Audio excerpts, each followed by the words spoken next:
নমস্কার, নিউজ আরসিবিএসে আপনাদের স্বাগত। আপনাদের সঙ্গে রয়েছে আমি কুহুমিতা। বিস্তারিত খবরে যাওয়ার আগে দেখে নেব আজকের হেডলাইন্স। কাঁথিতে স্কুল বাস ও লরির ধাক্কায় মৃত 1, আহত 25।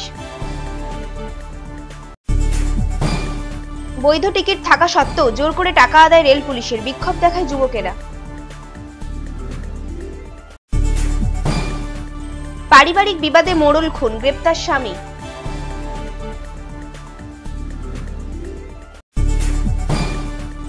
মন্দারমণি সাফাই অভিযানে হাত লাগালেন জেলা শাসক, উপস্থিত বিশিষ্টরা। অতিবৃষ্টি ও নোনা জলে ব্যাপক ক্ষতি পদ্মফুল চাষে, চিন্তিত চাষিরা।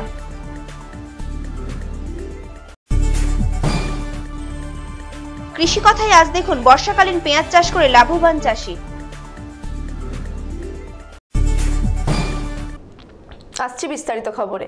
মঙ্গলবার সকালে কাঁথিতে একটি স্কুল বাস এবং লরির সংঘর্ষে মৃত্যু হয় এক স্কুল ছাত্রীর। গুরুতর আহত হয়েছে আরও 25 জন ছাত্র। আহতদের চিকিৎসার জন্য কাঁথি হাসপাতালে ভর্তি করা হয়েছে। কাঁথির ছত্রধরার কাছে স্কুল বাস ও লরির মধ্যে সংঘর্ষে স্কুল বাসের এক ছাত্রী নিহত ও 25 জন ছাত্র গুরুতর আহত হয়েছে। মৃত ছাত্রীর নাম তুহিনা বেরা, বয়স 12। এদিন সকাল 10টা নাগাদ কন্টাই পাবলিক স্কুলের একটি বাস 116B জাতীয় সড়ক দিয়ে কাঁথির দিকে যাচ্ছিল। সেই সময় ছত্রধরার কাছে একটি লরি নিয়ন্ত্রণ হারিয়ে ধাক্কা মারে। এই দুর্ঘটনায় হতাহতদের চিকিৎসার জন্য কাঁথি হাসপাতালে ভর্তি করা হয়েছে।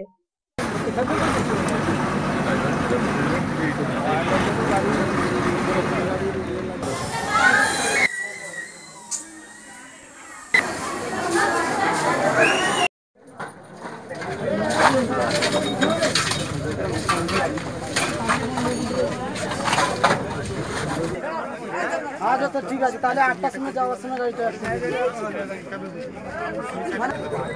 সব চলে যাবো।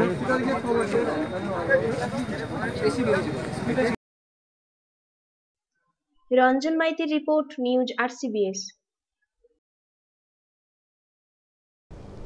যশবন্তপুর যাওয়ার জন্য মেচেদা থেকে টিকিট কেটে হাওড়ায় যায় পূর্ব মেদিনীপুরের তমলুক থানার ডিমারির 70 জন যুবক। ট্রেনে ওঠার পর তাদের কাছে বৈধ টিকিট থাকা সত্ত্বেও রেল পুলিশ জোর করে টাকা আদায় করে তাদের কাছ থেকে। ট্রেন মেচেদায় পৌঁছলে যুবকেরা নেমে বিক্ষোভ দেখাতে থাকে সারা রাত্রি। রেলযাত্রীর সুরক্ষা রেল পুলিশের ওপর, কিন্তু রক্ষকই যখন ভক্ষক তখন সামনে আসে সংগ্রামের চেনা ছবি। আর সেই ছবি এখন পূর্ব মেদিনীপুরের মেছেদা স্টেশনে।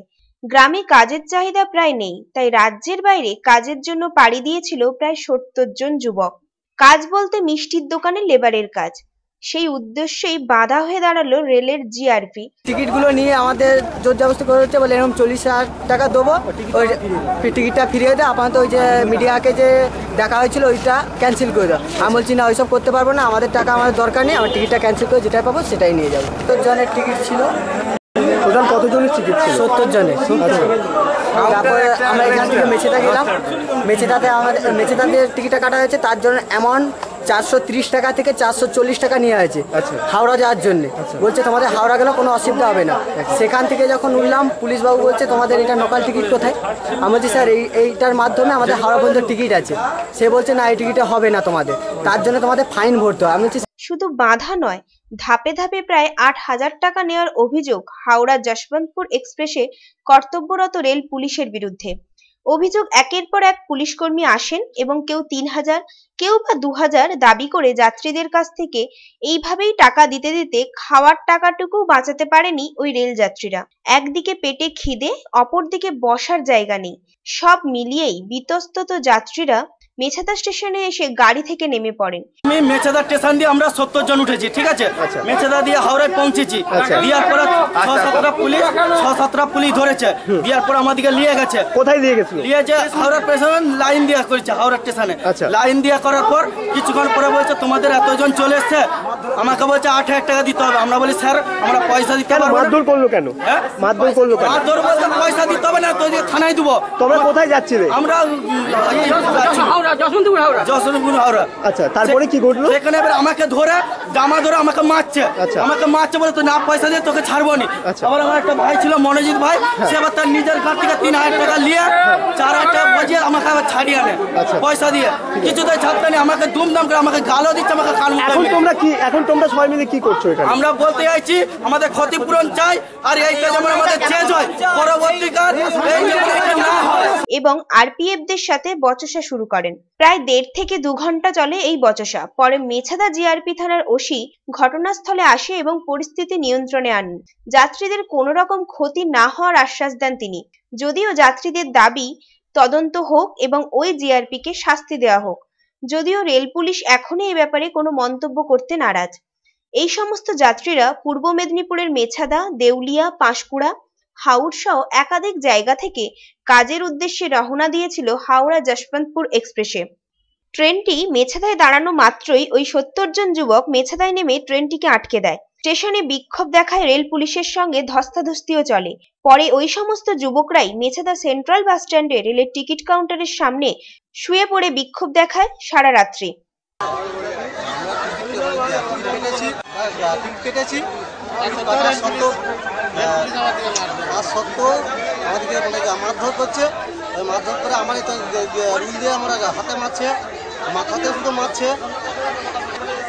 এমনি আমাদেরকে আরো বেশি পয়সা মার দিয়েছিল, আমরা পয়সা দিইনি, তো না দিতে আমাদেরকে মারধর করে। জাহাঙ্গীর বাদশাহ ও সেলিম আহমদের রিপোর্ট, নিউজ আরসিবিএস। সালিশি সভার বিচার মনোমত না হওয়ায় পাঁশকুড়ায় গ্রামের মোড়লকে ধারালো অস্ত্র দিয়ে আঘাত করে এক যুবক। গুরুতর আহত অবস্থায় ওই মোড়লকে তমলুক জেলা সদর হাসপাতালে ভর্তি করা হয়। পরে অপারেশন থিয়েটারেই মারা যান তিনি। অভিযুক্ত যুবককে গ্রেপ্তার করে পুলিশ। অভিযুক্তকে তমলুক জেলা আদালতে পাঠানো হয়েছে। সালিশি সভায় বিচার মনোমত না হয় মোড়ল শেখ কৌশর আলীকে ধারালো অস্ত্র দিয়ে আঘাত করে এক যুবক। যুবকের নাম শেখ রমজান আলী এবং আরেক যুবক মফিজুল পলাতক। 4 জনের বিরুদ্ধে পুলিশে অভিযোগ জানানো হয়েছে। ঘটনাটি ঘটেছে পাঁশকুড়ার ঝিকুড়িয়া গ্রামে। পুলিশ ও স্থানীয় সূত্রের খবর, রমজান তার স্ত্রীকে কিছুদিন আগে মারধর করে। সেই অভিযোগেই সালিশি সভা ডাকা হয়। সন্ধেবেলায় কৌশর আলী বাজার করে ফেরার মুহূর্তে রমজান ও মফিজুল সহ আরো 2 যুবক ধারালো অস্ত্র দিয়ে তাকে আঘাত করে। গুরুতর জখম অবস্থায় তাকে তমলুক জেলা হাসপাতালে ভর্তি করা হয়। পরে তিনি অপারেশন থিয়েটারেই মারা যান। ময়নাতদন্তের জন্য দেহ মর্গে পাঠানো হয়। পাঁশকুড়া থানার পুলিশ রমজানকে গ্রেপ্তার করে এবং মফিজুলের বিরুদ্ধে তল্লাশি চালাচ্ছে পুলিশ। আমাদের সালিশ হয়েছিল, আমি যাইনি স্যার, আমি ছিলাম বাড়িতে। তো কালকে সন্ধ্যেবেলাটা আমি বাঁধ থেকে নেবে এসছি, বাড়িতে বসে আছি। তো ওই ছেলেটা দেখি না বাঁধের উপরটাই ওইখানটা ওদের বাড়িতে বসে আছে। ও খালি আমার দিকে তাকাচ্ছে, বলে আমার দিকে তাকাচ্ছে কেন, আর ছেলেরা বসে ফিস্টি টিস্টি করবে। তো আমি নেমে চলে এলাম আর কি কেনাকাটা করবে। তো হঠাৎ আমি যখন এখানে বসে আছি, তো আমার যে লোকটাকে মার্ডার করেছে ওইখান থেকে আসতেছিল। তো হেনকালে দেখি আমাদের ওইখানটায় বাতি ফাতি সব নিবানো হচ্ছে, খালি চটচট খালি নিবাচ্ছে জ্বলছে, নিবাচ্ছে জ্বলছে, বুঝলে। তো আমি বলি তাহলে এরকম হচ্ছে কেন। তো যখন এরকম দেখছি, দেখার পরে আমি এখানে বসে আছি। তো ও যখন নেমে আসতেছে, তোর পিছনে ওনার ভাই জামাই, যে মার্ডার হয়েছে ওনার ভাই জামাই আর এই রমজান বলে ছেলেটা, মানে তার আগে তাকে ফেলে সেখানে কেটেছে। কাটার পরে তার দুটো হাত ঝুলতেছে, বলতেছে বাঁচাও বাঁচাও, এত চিৎকার করতেছে, কেউ আসেনি। তো আমি এখান থেকে ছুটে গিয়ে ধরলাম ওর ছড়াটাকে, ওর গলাতে তখন কাটতে যাচ্ছে, তার আগে তার হাত ফাত সব কেটে শেষ করে ফেলছে। বাস হঠাৎ ওইখানে যখন পড়ে গেছে, আমি ছড়াটা ধরে রাখছি, আমার হাত তো কাটলো। আমাদের পাড়ার একটা ছেলে একটা চঙে দিয়ে ওর মাথায় মারলো, মারতে ছড়াটা ছেড়ে দিল। ছেড়ে দেওয়ার পরে ওই জামাইটা আমার কাছ থেকে ছড়াটা কেড়ে একটা মেয়ে ছেলে লেডিসকে দিল এখানে দিয়ে, যে পালিয়ে গেছে। ওর পিছনে পিছনে আসলে কিন্তু ছাড়াইনি, ওই জামাইটা ছাড়াইনি, মারতেছে। মূলত কে খুন করেছে? খুন করেছে রমজান, রমজান খুন করেছে। কিন্তু তার পিছনে কে ছিল, ওই ওর জামাইটা। এই যে কৌশর কে ছিল? কৌশর আমাদের গ্রামের মুখিয়া। আচ্ছা আচ্ছা, ওই কি বিচার করেছিল বলেই ওকে মারতে? হ্যাঁ হ্যাঁ, বিচারে করছিল। সেলিম আহমেদের রিপোর্ট, নিউজ আরসিবিএস। মন্দারমণি সমুদ্র সৈকত এলাকায় সাফাই অভিযান করলেন পূর্ব মেদিনীপুরের জেলা শাসক ডক্টর রশ্মি কমল। মূলত পরিবেশ দূষণ রোধ ও পর্যটকদের যাতে বেড়াতে এসে কোনো রকম অসুবিধা না হয় সেই উদ্দেশ্যেই এই প্রয়াস। উপস্থিত ছিলেন বিশিষ্টজনেরা।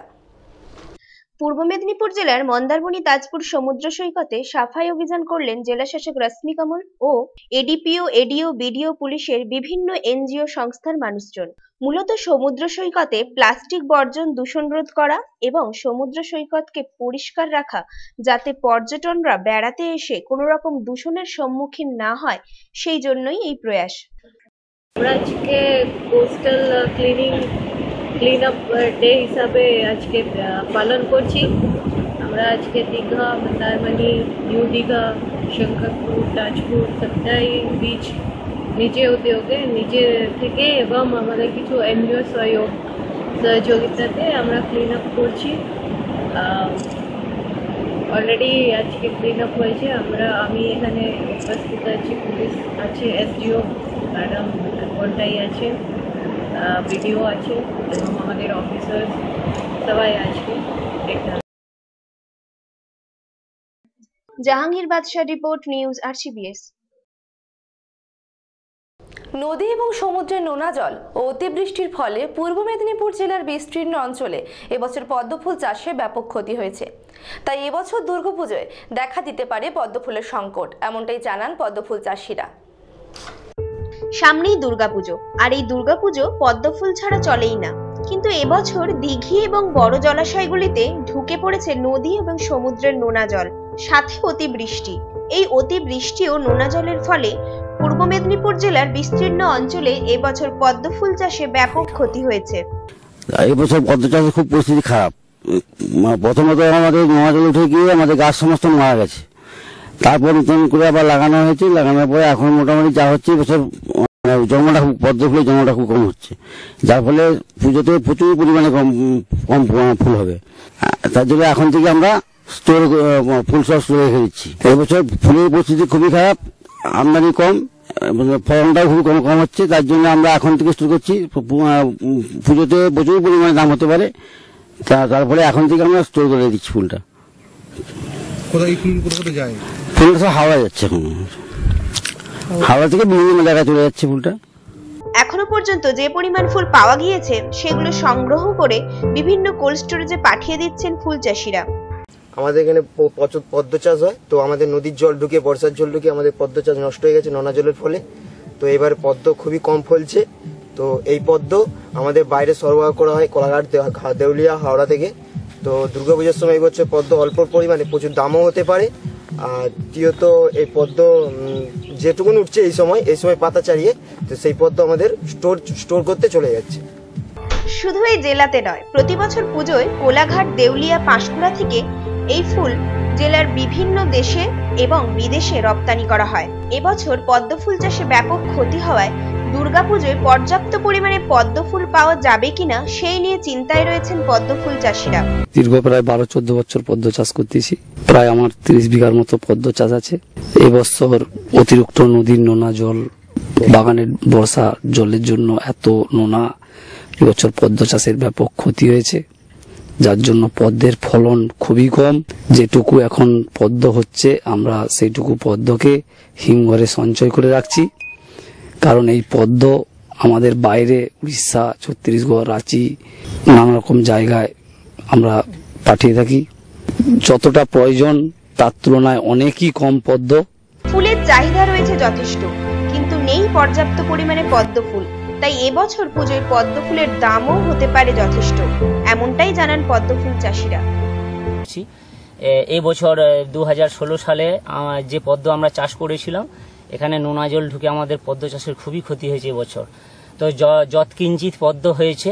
এই সামনে পুজো আছে, পুজোয় প্রচুর পরিমাণে পদ্ম লাগে। শুধু আমাদের রাজ্যে কেন, ভিন রাজ্যে এবং দিল্লি, বিভিন্ন জায়গায়, বিভিন্ন রাজ্য এবং বিদেশেও এই পদ্ম পাড়ি দেয়। এবং এই পদ্ম ওখানে যোগান দেওয়ার জন্য প্রায় 15-20 দিন আগে থেকে বা 25 দিন আগে থেকে এই ফুলগুলো হিমঘরে মজুত করে রাখা হয়। তাই আমরা এখন যতটা সম্ভব পদ্মগুলো রাখছি, যাতে দ্বিগুণ পয়সা পাই, কিছুটা হলেও আমরা উপকৃত হব। কিন্তু এর আগে আমাদের চাষে প্রচুর ক্ষতি হয়েছে। অতিবর্ষণ, সমুদ্রে নোনা জল ও নদীর নোনার জল ঢুকে ব্যাপক ক্ষতি হয়েছে পদ্ম চাষে। আর এর জন্য আশঙ্কা করছেন যে দুর্গাপুজোর সময় পদ্মের আকাল দেখা দিতে পারে। ব্যাপক ক্ষতির সম্মুখীন হয়েছেন পদ্ম চাষিরা। আর এখানকার পদ্মর শুধুমাত্র পশ্চিমবঙ্গ নয় ভিন রাজ্য পাড়ি দেয়। তাই যেটুকু পদ্ম হচ্ছে সেটুকু পদ্মকে তুলে তারা ইতিমধ্যেই হিমঘরে স্থানান্তর করছেন। জাহাঙ্গীর বাদশাহ, RCBS নিউজ। জাহাঙ্গীর বাদশাহ রিপোর্ট, নিউজ RCBS। কৃষি সংক্রান্ত সমস্ত খবর এবার দেখুন RCBS বাংলায়। প্রতিদিন নিউজ RCBS এ দেখুন কৃষি কথা।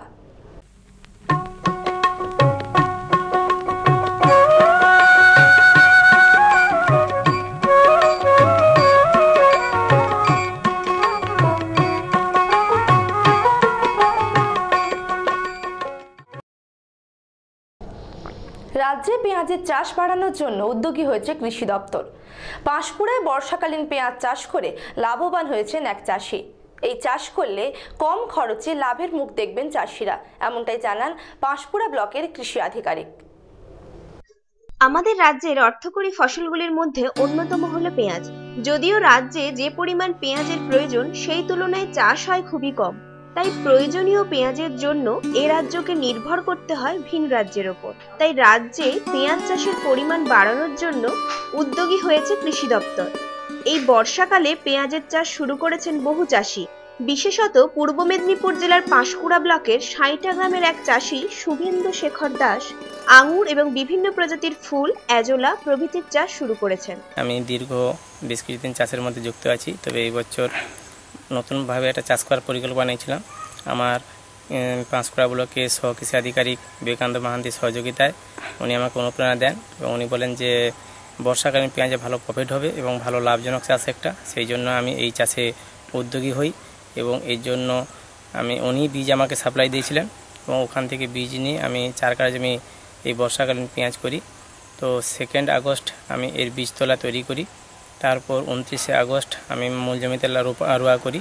তার আগে মূল জমিতে ভালো করে জো করে কাদা করতে হয়, একেবারে কাদানো মাটি করে তার উপর রোয়া হয়। কাদানো মাটি করার আগে আমার বাড়িতে রীতিমতো ভার্মি কম্পোজ এবং জৈব সার দেওয়া হয়েছিল। তার উপর বিভিন্ন ক্ষেপে বিভিন্নভাবে আমি স্যারের সঙ্গে আলোচনা করে 10-26 ইউরিয়া এবং পটাশ স্প্রে করি, আর 10-26 ইউরিয়া একদম মূল জমিতে দিয়ে ফেলি। তারপর কিছুদিন যাওয়ার পর ঘাসের প্রাদুর্ভাব হয়। ঘাস দেখা মাত্রই আমি পেন্ডামিথিলিন গ্রুপের ওষুধ স্প্রে করি, তাতে আমি খুব ভালো সাকসেসফুল হই এবং লেবারের পরিমাণটা অনেকটা কমে। এরপর কিছুদিন যাওয়ার পর গাছের ঠিক স্ট্রেংথ আসার পরে আমি কিছুটা ফাঙ্গাসাইড স্প্রে করি। ফাঙ্গাসাইড স্প্রে করার পরেই আমি পটাশের একটা অভাব দেখা যায়, গাছের পাতা চুঁয়ে যাচ্ছিলো, তখন আমি পটাশটা স্প্রে করি। পটাশ স্প্রে করার পর দারুণ সাকসেসফুল রেজাল্ট পাওয়া যায়। তারপর ধীরে ধীরে জল দিতে থাকি এবং বৃষ্টির জলেতেই প্রায় জল সেচ লাগে না বলেই চলে। আস্তে আস্তে গাছ বেড়ে ওঠে এবং ক্রমশ গাছের আকার বাড়তে থাকে এবং গাছের ক্যানোপিও খুব ভালো হয়।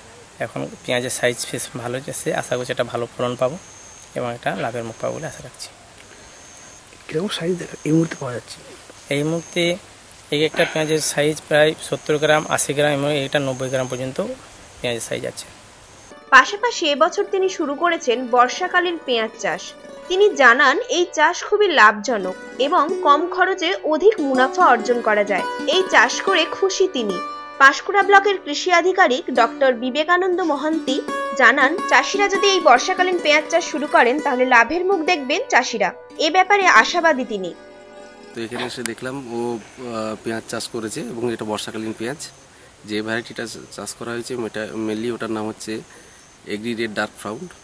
এটা বাঁকুড়া থেকে মেনলি প্রোডাকশন হয় বীজটা, সেখান থেকে আমরা বীজটা কালেক্ট করে এই চাষিকে শুভেন্দুকে আমরা দিয়েছিলাম। এবং এখানে চাষ করতে গেলে নর্মাল যে পদ্ধতিতে পেঁয়াজ চাষ করা হয়, বর্ষাকালীন পেঁয়াজের বৈশিষ্ট্যটা হচ্ছে এখানে একটু উঁচু জমিতে জল যাতে না জমে, জল নিকাশি ব্যবস্থা জমি হতে হবে, একটু বেলে দোআঁশ মাটি হলে ভালো হয় এবং মেন ফ্যাক্টর হচ্ছে জল জমতে না দেওয়া। এই গাছটার বৈশিষ্ট্য হচ্ছে একটু যদি জল জমেও যায়, একদিন যদি জমেও যায় কিছু ক্ষতি হয় না, কিন্তু নর্মাল পেঁয়াজ গাছে এটা নষ্ট হয়ে যায়। আর যেটা বৈশিষ্ট্য হচ্ছে খুব প্রগতিশীল চাষি। আমরা যখনই কোনো নতুন টেকনোলজি আসে আমরা ওকে বলি এটা করতেও খুবই করে। যেরকম হচ্ছে আঙুর ও করেছে, পেঁয়াজ চাষ করেছে বর্ষাকালীন পেঁয়াজ, এবং আমরা এই বছর করেছি সর্ষেতে। আমরা এসআরআই পদ্ধতিতে সর্ষে চাষ করা শুরু করেছি পরীক্ষামূলকভাবে, যাই হোক, এই পেঁয়াজের এই 4 কাঠা মতো পেঁয়াজ যে আমরা চাষ করেছিলাম বর্ষাকালীন পেঁয়াজে, এতে দেখা যাচ্ছে গড়ে 80 থেকে 90 গ্রামের মতো ওয়েট হবে এক একটা পেঁয়াজের, এবং প্রায় 90 থেকে 95 কেজি পার কাঠাতে আমরা পাবো, এবং সেই হিসেবে বাজার দর হিসেবে আমরা প্রায় 1900 থেকে 2000 টাকা মতো আমরা বিক্রি করতে পারবে চাষি ভাই, এবং সেখান থেকে খরচ হয় 900 টাকা মতো, ওই 900 সাড়ে 900 টাকার মতো ওরা পার কাঠাতে লাভ করতে পারবে। এটার করলে যেরকম অফ সিজনে পেঁয়াজের একটু দাম বেশি পাচ্ছে চাষি ভাইরা, এবং সঙ্গে সঙ্গে এই পেঁয়াজের চাষের সঙ্গে আমরা ওই সময়ে পেঁয়াজ চাষের ক্ষেতের সঙ্গে আমরা লাল শাকটাও করে নিতে পারি। লাল শাকটা যেহেতু পেঁয়াজ রোপণ করার পর 20 থেকে 22 দিনের মাথায় পেঁয়াজ রোপণ করতে হয়, রোপণ করার পর যদি লাল শাকের বীজ আমরা তার মাঝে মাঝে ছড়িয়ে দিই, তাহলে কিন্তু খুব 1-1.5 মাসের মধ্যেই আরেকটা সাথী ফসল হিসেবে আমরা লাল শাকটা পেয়ে যেতে পারি। যদি কোনো চাষি ভাই আগ্রহী হয়ে থাকেন, তাহলে নিকটবর্তী এগ্রিকালচার অফিসে গিয়ে যোগাযোগ করতে পারেন, এবং সেখান থেকে সমস্ত রকম সুবিধা ওনারা পাবেন, এবং সঙ্গে একটা ভালো লাভেরও মুখ দেখতে পারবেন। Prasun Banerjee report, news RCBS।